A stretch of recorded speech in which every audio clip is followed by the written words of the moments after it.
Hi, I'm Tina Smillie. I am a retired pediatrician, and back after 10 or 12 years of doing general pediatrics, I started the first private practice devoted exclusively to breastfeeding medicine in the United States. And I did that for 25 years and retired about a year ago. So, what I'm talking to you today about are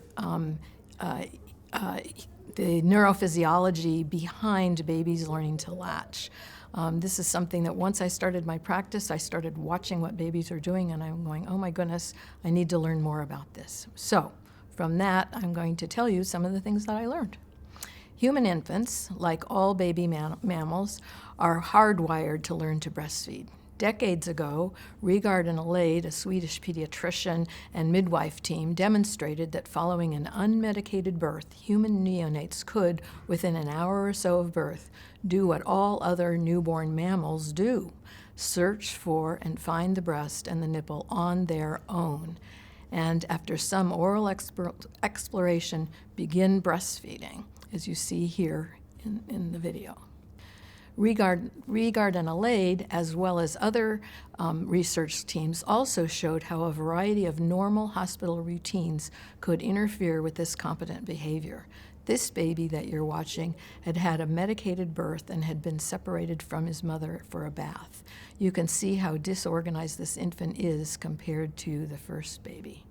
So, the message at the time was, sure, babies can do this, but this competence is very fleeting and very fragile, and anything can disrupt it.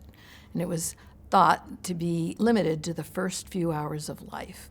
However, even at the same time, Regard and Alade videotaped this little guy who had had a C-section birth, and he's not even fully skin to skin, and here he goes, he's getting up and he's getting on to the breast just fine all by himself. So, but it's not really all by himself. So what is it that permits this remarkable behavior? It's the mother and her interactions with her infant. Just as they had been intertwined physiologically during pregnancy, mother and baby are a single biological system, what Audrey Naylor termed the mother-baby. This involves physical closeness and responsive feedback between them. Curiously, it was a couple of French doctors, Amiel Tesson and Grenier, who demonstrated how this works in a little monograph they wrote, not for moms, but for physicians, to show us how we could get a better neuro exam on a newborn. Neonates are such a bundle of reflexes that they needed to calm the baby just to quell all those reflexive responses that was always throwing the babies out, and be able to calm them so that they could assess what the baby could do. Their method was to support the baby's neck, rocking and stroking the baby, softly talking and making eye contact with the baby. And they would do this for a few minutes of rocking and eye contact until after about 5 or 6 minutes, the baby would appear engaged and alert and actually trying to communicate their eye contact, so that at that point, when the baby was in what they called the communicative state, they actually no longer needed to support the neck. They called this the liberated neck, or the liberated motor activity, because the babies were liberated from all those intrusive neonatal reflexes that was throwing them off.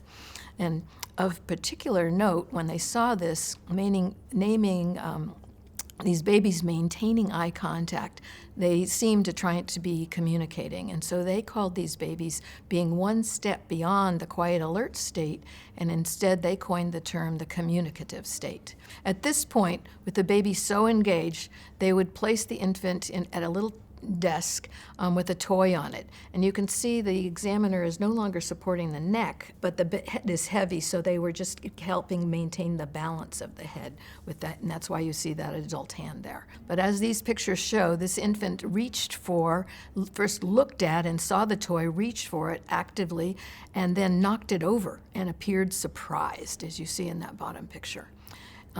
And what people often ask me when I'm giving this live was, how old was that baby? That baby was 17 days old when this was done. The key, as Amiel Tesson and Grenier saw it, to this competent behavior was that this primary period of neck support, but also talking and stroking with the infant, making eye contact until the baby appeared charmed. So this is actually what any parent can know, that basically without reading this little monograph, the parent just intuitively calms the baby by rocking and talking and interacting with the baby. And parents, mothers, particularly with oxytocin, are hardwired for this. So about 75 years ago, Donald Winnicott, who was a pediatrician and a psychoanalyst, told his students, there's no such thing as a baby. There's a baby in someone, a baby in the mother, a baby in the other. It was all about interaction, and that's what brings out infant competence. So left alone, infant state regulation is very immature, but the key to competent infant behavior is how the mother helps her baby be calm and secure, both physically and emotionally, to help regulate the infant's state.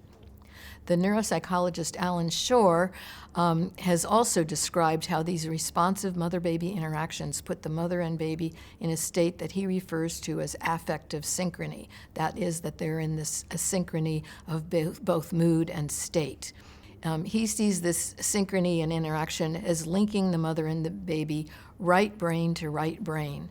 The mother's intuitive interactions help regulate her infant's emotions and behavior. Completely unaware of this hypothesis about the hypothalamus and the amygdala, the mothers are nevertheless affecting the infant's hypothalamus, but their actions are simply intuitive. So because like her infant, her intuitive responses, the parent's intuitive responses are also hardwired.